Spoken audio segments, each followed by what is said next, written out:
Welcome, wanderers of the shadowed paths, to another episode of Throne of Nightmares. I am your host, the unseen guardian of forgotten tales, where the veil between the living and the damned thins to a whisper. Tonight, we delve into the abyss of a lineage long shrouded in secrecy, the Blackwell family. Their name, once etched in the annals of prosperity and power, now evokes only echoes of dread. Imagine, if you will, a grand estate perched on the edge of a fog-choked cliff, its spires clawing at the storm-ridden sky like skeletal fingers. The wind howls through cracked windows, carrying the faint sobs of those who came before. This is Blackwell Manor, the heart of a curse that has devoured generations, leaving behind only crumbling portraits and unspoken horrors. Picture yourself standing at the iron gates, rusted and entwined with thorns that seem to pulse with a life of their own. The air is thick, heavy with the scent of damp earth and decaying roses that bloom black under the moon's indifferent gaze. As you push the gates open, they groan in protest, as if warning you to turn back, but curiosity, that insidious temptress, draws you deeper. You've heard the whispers, haven't you? In the quiet hours before dawn, when sleep eludes you, tales of families vanishing into the night, their bloodlines erased as if by an unseen hand. The Blackwells are one such enigma, a dynasty built on secrets so dark they warp the very fabric of reality. Our story begins not in the present, but in the mists of time, where ambition and desperation forged a pact that would echo through centuries.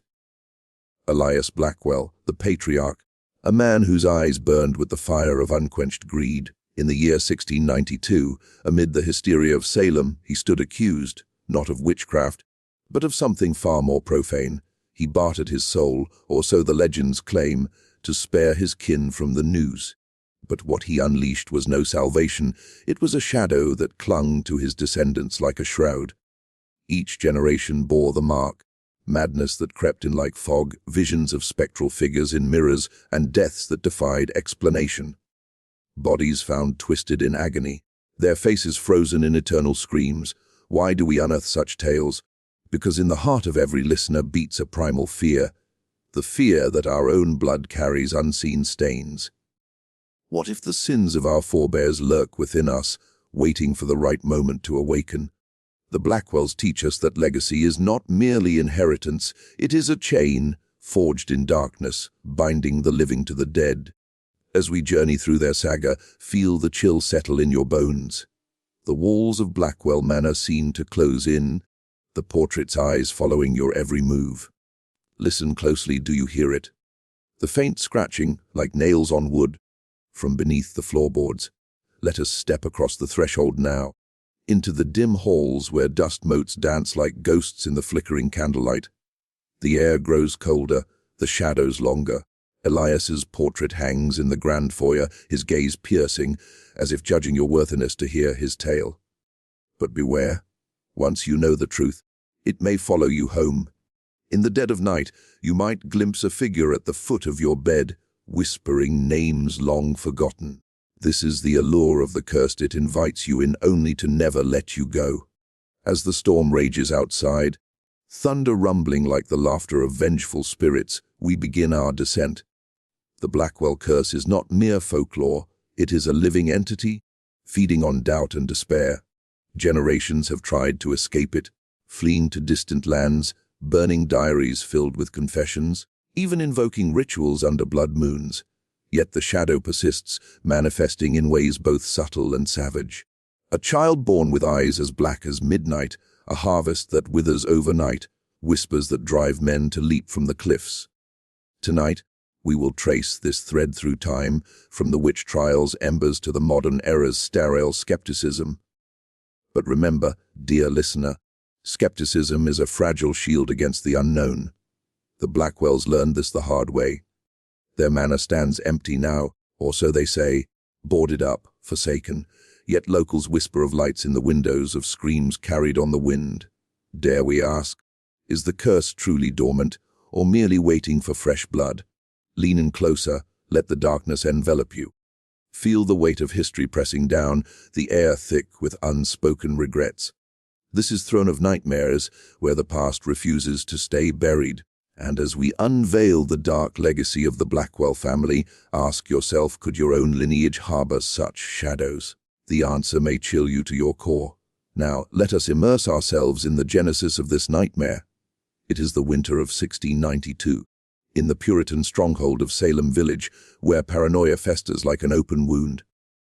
The air is crisp with frost, but heavier still with accusation.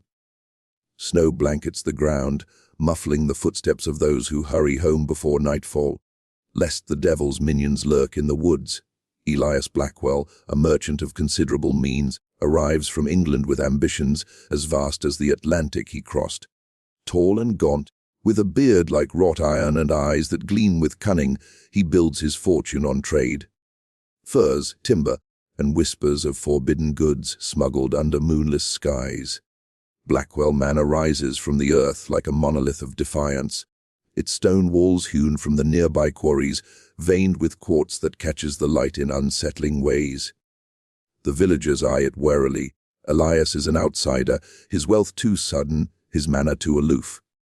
Rumors swirl he consorts with natives in the forest, trading not just pelts but secrets of the old world. His wife, Abigail, a fragile beauty with hair like spun gold, bears him 3 children, 2 sons, Jeremiah and Thomas, and a daughter, Eliza. They play in the manor's shadowed gardens, unaware of the storm brewing, but the witch trials ignite like dry tinder. Girls convulse in fits, pointing fingers at the vulnerable. Elias, ever the opportunist, sees profit in the chaos, acquiring lands from the condemned at bargain prices. Yet envy turns to suspicion. One fateful night, as sleet lashes the windows, constables pound on his door. Accusations fly. Elias has bewitched crops to fail, his shadow seen dancing with spectres under the harvest moon. Abigail weeps, clutching her children, but Elias stands unbowed. "Fools," he mutters, "you know not what true darkness is." Imprisoned in a dank cell, chains biting into his wrists, Elias faces the gallows. The air reeks of mildew and despair, the walls etched with the pleas of the damned. In his delirium, he recalls tales from his youth, of ancient grimoires hidden in English attics, promising power over fate. Desperation drives him to the brink. Alone in the cell, under the sliver of moonlight piercing the bars, he whispers incantations learned from a forgotten tome. The words twist on his tongue, foreign and vile, invoking entities older than the colonies. A chill wind rises from nowhere, extinguishing his candle. In the darkness, a presence manifests, not a demon with horns but a void. A hunger that promises salvation in exchange for what? His soul. No, something more insidious, the blood of his line. The pact is sealed in silence. The next dawn, his accusers recant, stricken by sudden illness, fevers that burn away their memories. Elias walks free but changed. His eyes, once sharp, now hold a glassy depth as if reflecting abyssal waters. Back at the manor, Abigail notices thirsty shadows linger in corners where none should be, and the children complain of nightmares, dreams of a faceless figure beckoning from the attic. Prosperity returns, but tainted. Jeremiah, the eldest son, grows strong and ambitious, mirroring his father. Thomas, quieter, sketches visions that disturb at twisted trees with human faces, rivers running red. Eliza, the youngest, hears voices in the walls, murmuring secrets of betrayal. Elias dismisses it as fancy, but deep down, he knows, the curse has taken root. One evening, as the family dines by candlelight, the table laden with venison and wine, a gust extinguishes the flames. In the pitch black, Eliza screams. When light returns, she clutches her arm, marked by a burn in the shape of a sigil, an ancient rune Elias recognizes from his incantation. Years pass, the family expands. Jeremiah marries a local girl, Sarah, whose laughter fills the halls briefly. They bear twins, but one dies in the cradle, its tiny body cold as if drained of warmth. Thomas vanishes into the woods one autumn, his sketches left scattered, depictions of the same faceless entity. Search parties find nothing but a circle of withered grass, as if scorched by unseen fire. Eliza, now a woman, weds a minister, but her letters home speak of sterility, of bedsheets stained with blood that appears from nowhere. Elias ages unnaturally, his skin paling to translucence, veins like black rivers beneath. On his deathbed in 1720, he confesses to Abigail, "I bound us to it, to spare us the rope. But the price it feeds on our joys twists them to sorrow." She buries him in the family plot under an oak that weeps sap like tears. That night, the manor creaks as if alive, and Abigail swears she hears his voice in the wind. "It comes for you all." The curse evolves. Jeremiah inherits, but prosperity soars. Crops fail despite fertile soil, livestock birth monstrosities, calves with extra eyes, lambs that bleat human words. Sarah descends into madness, wandering the halls at night, clawing at mirrors that reflect not her face, but Eliza's burned sigil. One storm-lashed evening, she leaps from the cliff, her body dashed on rocks below. Jeremiah finds a note. "The shadow calls me home. His children fare no better." The surviving twin, young Elias too, exhibits unnatural talents, predicting storms, healing wounds with a touch, but at a cost. Each miracle ages him prematurely. His sister, Mary, sees apparitions, ghostly children playing in the attic, their laughter turning to wails. The manor itself seems complicit, doors locking of their own accord, floors tilting as if to swallow intruders. By the Revolutionary War, the Blackwells are whispered legends. Elias Sicko fights for independence, but returns haunted, his uniform stained not with blood, but ink, like shadows that won't wash away. He marries late to a widow named Constance, who brings her own secrets, a lineage tied to old European nobility, rumored cursed by alchemy gone awry. Their union spawns Victor Blackwell, a boy born under a comet's tail, his cries echoing like thunder. Victor's childhood is a tapestry of terror. Toys move in the night, animated by unseen hands. He discovers the attic grimoire, its pages yellowed and pulsing with faint light. Reading it aloud summons visions. Elias I sealing the pact in his cell. Victor vows to break the cycle, but the curse tightens its grip. Constance withers, her beauty fading to hag, like Palla dying in childbirth with their second child, a stillborn marked by the sigil. As the 19th century dawns, the family scatters. Some flee to cities, hoping distance dilutes the darkness.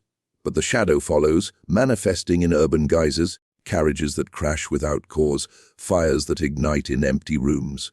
Victor remains at the manor, a recluse, poring over occult text by lamplight. His journals, hidden in the walls, detail the entity's nature, not a devil, but a primordial force, bound by Elias's desperation, now demanding tribute in suffering. One entry chills the blood. It whispers my name in the rain, promising release if I offer another. But who? My kin are few, scattered like leaves in the gale. Victor's end comes in 1850, found hanged in the foyer, noose fashioned from Abigail's old shawl. His eyes, wide open, reflect not fear, but resignation. Thus the first threads of the Blackwell tapestry unravel, woven with ambition's folly and desperation's price. But the curse endures, passing to the next bearers, its hunger unsated. As the veil of time lifts further, we venture into the heart of the Blackwell curse's maturation, a period where the shadow, once subtle, erupts in spectacles of horror. The mid-19th century finds the family fractured, with Victor's nephew, Harlan Blackwell, inheriting the manor after a series of untimely deaths, claims closer kin. Harlan, a scholar of the esoteric, arrives from Boston with trunks brimming with forbidden volumes. Treatises on demonology, alchemical diagrams etched in silver ink. The air in the manor thickens upon his entry, dust swirling as if in greeting, the portraits seeming to lean forward in anticipation. Harlan's wife, Lydia, a woman of delicate constitution and piercing intellect, accompanies him. Her raven hair and emerald eyes belie a fragility. She suffers visions from childhood, glimpses of futures stained red. Their children, twins again, Amelia and Theodore, arrive wide-eyed, unaware that the manor's walls pulse with memories of their ancestors' screams. Harlan sets to work immediately, converting the attic into a sanctum, pentacles drawn in chalk, candles of black wax flickering against the gloom. He believes science and sorcery can unravel the pact, but the entity resists, toying with him like a cat with prey. Nights in the manor become symphonies of unease. Floorboards creak under invisible feet, chandeliers sway in still air. Amelia, the daughter, awakens to find her bed surrounded by spectral forms, translucent children with hollow eyes, mouthing silent pleas. Theodore, bolder, explores the cellars, discovering rusted chains and a stone altar stained dark. Touching it, he feels a jolt, as if icy fingers grip his heart. That night, he dreams of Elias's cell, the void whispering promises of power. Harlan's experiments intensify. Under a full moon, he gathers the family in the sanctum, chanting counter-incantations from the grimoire. The air grows electric, shadows coalescing into shapes, tendrils that snake toward Lydia. She collapses, foaming at the mouth, her body convulsing as if possessed. When she awakens, her eyes are changed, flecked with gold, seeing things unseen. "It showed me," she whispers to Harlan, or end. All of us, unraveling like thread. The curse claims its first victim in this era, a servant, old Mrs. Graves, who has tended the manor for decades. Found in the kitchen, her body desiccated as if drained of life, mouth agape in a silent scream. Harlan buries her quietly, but the ground rejects her. Coffin unearthed the next morn, lid splintered. Whispers spread to the village below. The Blackwells are cursed anew, their manor a gateway to hell. Amelia's affliction worsens. She begins sleepwalking, drawn to the cliffs where Sarah met her end. One dawn, Harlan finds her teetering on the edge, arms outstretched as if embracing the void. "It calls me," she murmurs, to join the others. He pulls her back, but notices the sigil burned into her palm, fresh weeping. Theodore, meanwhile, embraces the darkness. Sneaking into the sanctum, he recites passages from the grimoire, feeling a surge of vitality. His drawings, like Thomas's before, depict horrors. The entity as a colossal shadow, devouring stars. Tragedy strikes in 1865 amid the Civil War's echoes. Harlan receives word of distant cousins perishing in battle, not from bullets, but inexplicable means. One drowned in a dry field, another crushed by falling trees in calm weather. The curse, it seems, reaches beyond the manor.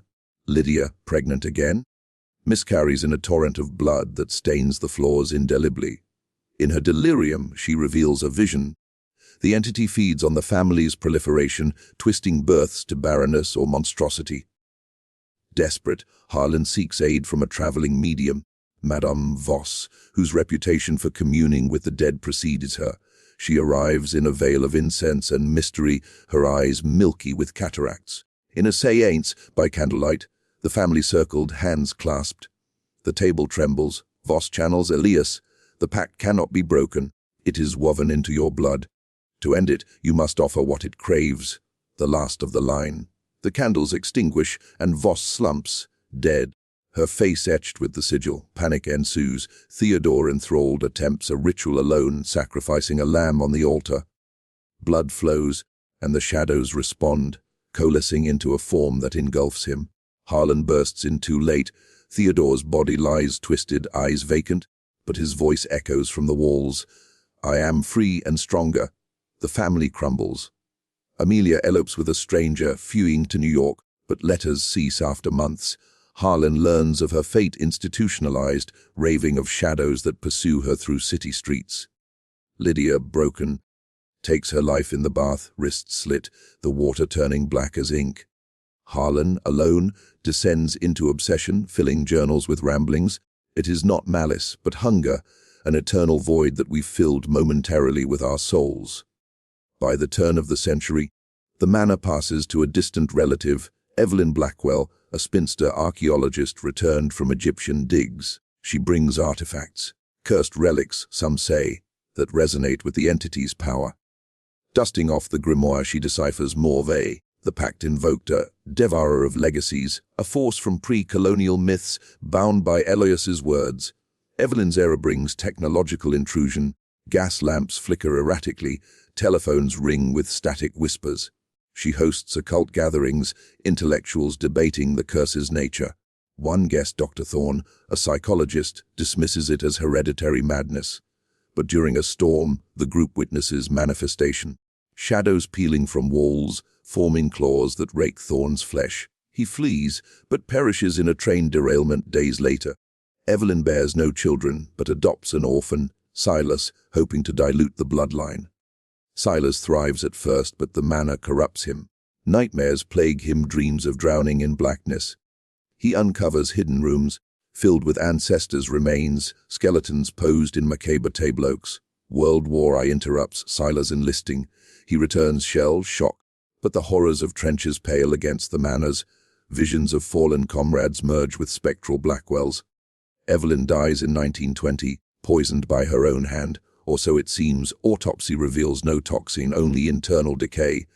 Silas marries late to Rose, a nurse who tends his wounds. Their son, Gregory, is born in 1930, under economic despair. The Great Depression mirrors the family's decline, manor crumbling, fortunes dwindled. Gregory's childhood toys animated, whispers guiding him to secrets.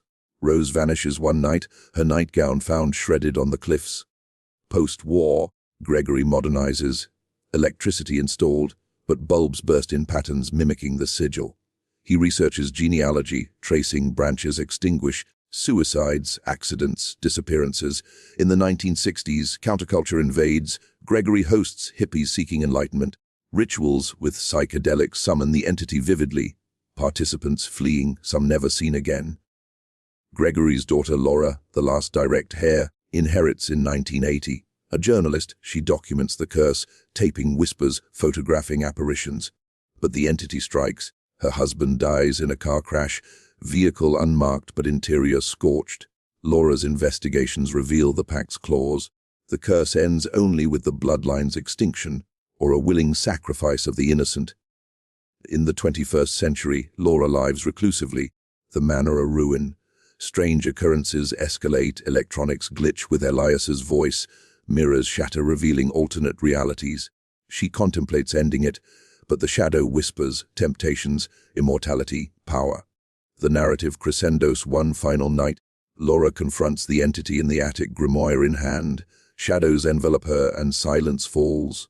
The manor stands empty, but lights flicker still.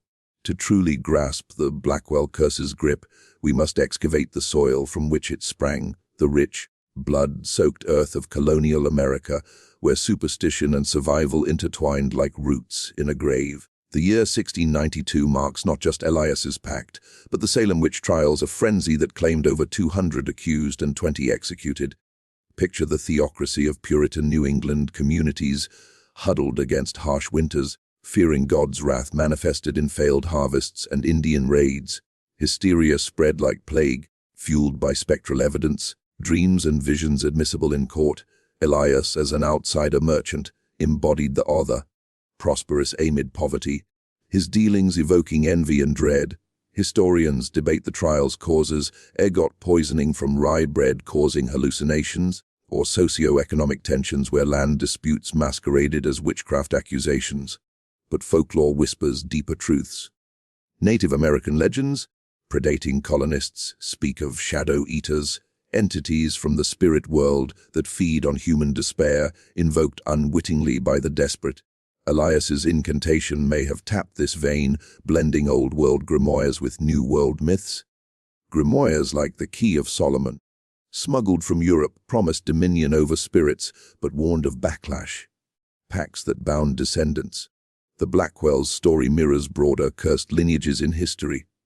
Consider the Kennedy family, dubbed America's royalty, yet plagued by assassinations, crashes, and scandals, a modern curse attributed to patriarchal ambition.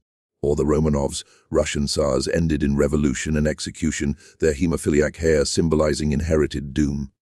In folklore, the family curse, motif recurse Ireland's banshee wailing for doomed clans, or Japan's eerie ghosts haunting bloodlines for ancestral sins.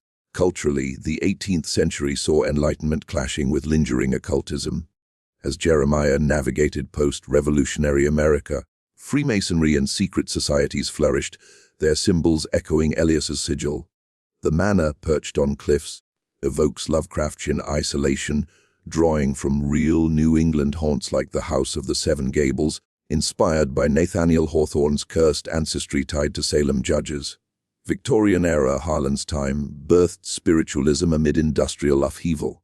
Essay answers like Madame Voss's were vogue post-Civil War, with millions seeking contact with the dead, over 600 Zarozans slain, leaving grief ripe for exploitation.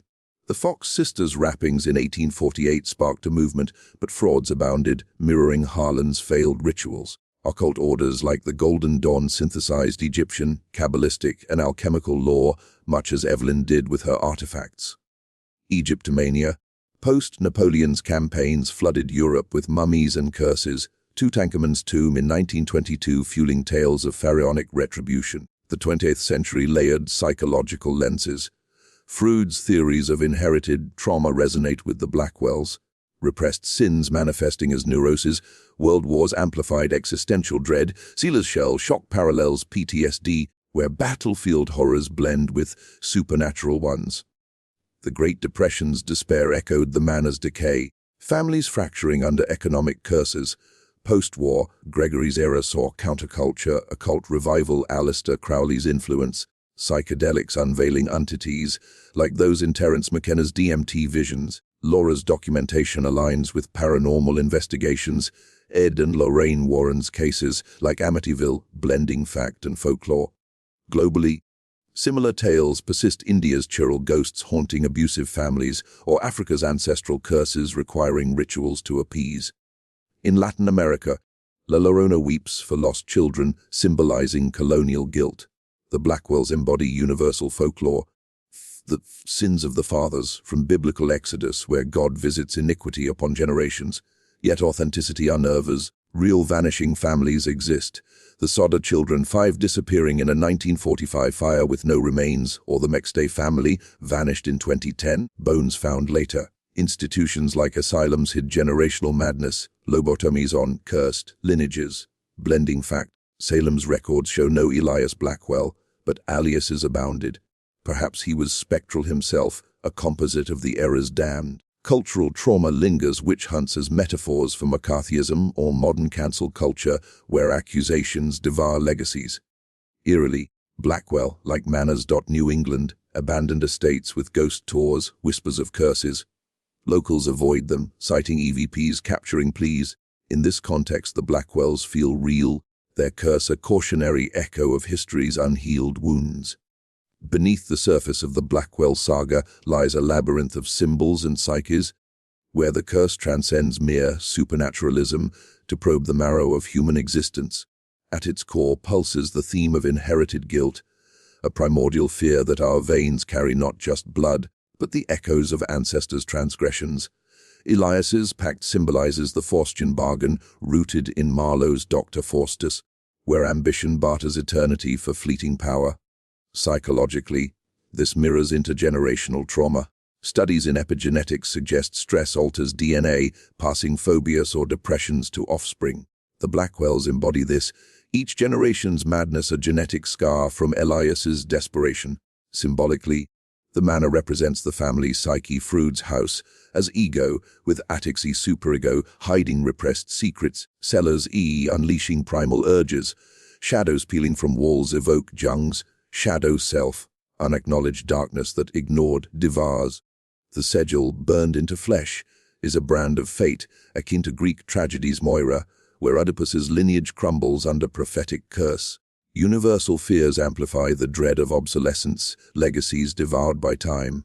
In a world of vanishing bloodlines, declining birth rates, pandemics, the Blackwells haunt us with extinction's spectre. Culturally, this ties to colonial guilt, America's foundation on stolen lands, enslaved labor. Elias's trade evokes this, the entity perhaps an avenging spirit of indigenous law, punishing hubris. Human nature's duality shines ambition versus humility. Elias's greed births the curse, but descendants attempts to break it. Harlan's rituals, Laura's investigations reveal resilience, yet failure underscores determinism. Are we puppets of fate or architects of doom? Existentialists like Sartre would argue free will, but the Blackwells suggest otherwise, their choices looping back to suffering. Thematically, isolation breeds horror. The manor's remoteness mirrors societal alienation. Modern loneliness epidemics, where families fracture digitally. Visions in mirrors symbolize narcissism, self, reflection turning accusatory, as in Lacan's mirror stage, where identity fragments. Gender dynamics lurk. Women like Abigail, Sarah, Lydia bear the curse's brunt. Madness, suicides, barrenness, echoing patriarchal burdens. Folklore often curses matrilines, as in witch hunts targeting women. Amelia and Evelyn's strengths subverted highlight resilience amid oppression. Psychologically, the entity embodies the uncanny, Freud's unhamlet, familiar yet strange. Toys animating, whispers in walls, home turned hostile. This connects to cultural trauma, post-war generations inheriting unspoken horrors, like Holocaust survivors' descendants experiencing phantom pains. Ominously, the curse probes morality's relativity. Is Elias villain or victim? His pact saves kin initially, but damns them eternally. A trolley problem writ large. Thematic kin Shakespeare's Macbeth, ambition's bloody cycle. Poe's Fall of the House of Usher, where lineage collapses into madness. In broader strokes, it critiques capitalism's Blackwell wealth built on exploitation, curses karmic debt. Modern parallels billionaire dynasties plagued by scandals, suicides, Rockefellers, Gettys. Intellectually, the narrative invites skepticism: is the curse real or mass hysteria? Placebo effects in reverse, belief manifesting doom. Yet the eerie authenticity, journals, artifacts, blurs lines, forcing confrontation with the irrational. Ultimately, the Blackwells illuminate our fears that history is not past, but predator stalking through blood. In an era of ancestry tests revealing hidden sins, the tale warns: dig too deep and shadows rise. As our journey through the Blackwell abyss draws to a close, the shadows lengthen, clinging like reluctant lovers. We've traversed centuries of torment, from Elias's whispered pact in a frigid cell to Laura's final stand amid crumbling walls. The manor endures, a sentinel of sorrow, its windows like empty eyes gazing into the void. What lingers is not resolution, but resonance, the chill certainty that such legacies may lurk in our own reflections. Summarizing this dark tapestry, a family forged in ambition, shattered by hubris, each thread unraveling under the entity's insatiable hunger. Generations rose and fell. Jeremiah's prosperity soared, Harlan's intellect twisted, Evelyn's curiosity corrupted, Laura's truth seeking thwarted. The curse, a living malediction, adapts from spectral whispers to digital glitches, proving timeless in its malice. Yet herein lies the haunting question: does the curse truly end with the bloodline's fade, or does it migrate, seeking new hosts? Perhaps it whispers to you now, in the quiet after this tale, urging you to trace your own roots. What forgotten sin might surface, what shadow awaken? The Blackwells teach that ignorance is no shield, knowledge a double-edged blade. In closing, envision the manor one last time. Fog enshrouds it, waves crash below like accusatory roars, a solitary light flickers in the attic, Laura's ghost or the entity's lure. Turn away if you dare, but remember, some nightmares don't end with dawn. They burrow deep, waiting for the night to call them forth. Thank you for joining me on Throne of Nightmares. Until next time, sleep uneasily, for the past is never truly dead.